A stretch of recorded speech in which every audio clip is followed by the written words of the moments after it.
কাজু আর মগজ বাটা দিয়ে লাল টুকটুকে শাহি আলুর দম বানিয়েছি। এটা যেটা দিয়ে খাবো সেটা বানানোর জন্য লাগবে আদা কাঁচা লঙ্কা বাটা।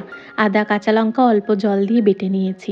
আগের দিন রাতে বিউলির ডাল ভিজিয়ে রেখেছিলাম, সেটা জল ঝরিয়ে মিক্সিং জারে নিয়ে অল্প জল দিয়ে দিয়ে মিহি একটা পেস্ট করে নিয়েছি। মশলা বলতে লাগবে মৌরি গুঁড়ো, কাঁচা মৌরি নিয়ে ভালো করে গুঁড়ো করে নিয়েছি। একটা ফ্রাইং প্যানে তেল গরম করলাম, দিলাম কালো জিরে হিং ফোড়ন, তারপর দিলাম আদা কাঁচা লঙ্কা বাটা, দিলাম পরিমাণ মতো নুন, মৌরি গুঁড়ো আর বেশ অনেকটা পরিমাণে চিনি। ভালো করে কষিয়ে বিউলির ডাল বাটাটাকে দিয়ে দিচ্ছি। নাড়িয়ে চাড়িয়ে বেশ সুন্দর করে বিউলির ডালের এই পুরটাকে বানিয়ে নিচ্ছি। নিজে থেকেই উঠে উঠে আসছে দেখো কড়াই থেকে। এই অবস্থায় নামিয়ে নিলাম।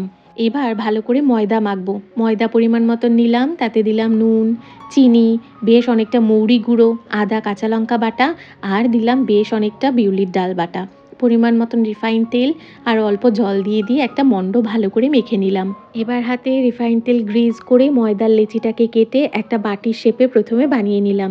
সেই বাটির শেপের ভেতরে বিউলির ডালের পুরটাকে ভরে মুখটাকে বন্ধ করে দিয়ে দু হাতের তালুতে ভালো করে পাকিয়ে লুচির মতন বেলে নিলাম। আগে থেকেই কড়াইতে রিফাইন তেল গরম করেছি, তার মধ্যে রাধাবল্লভী ছেড়ে এপিট ওপিট কড়া করে ভেজে নামিয়েছি। হয়েছে একেবারে বিয়েবাড়ির মতন।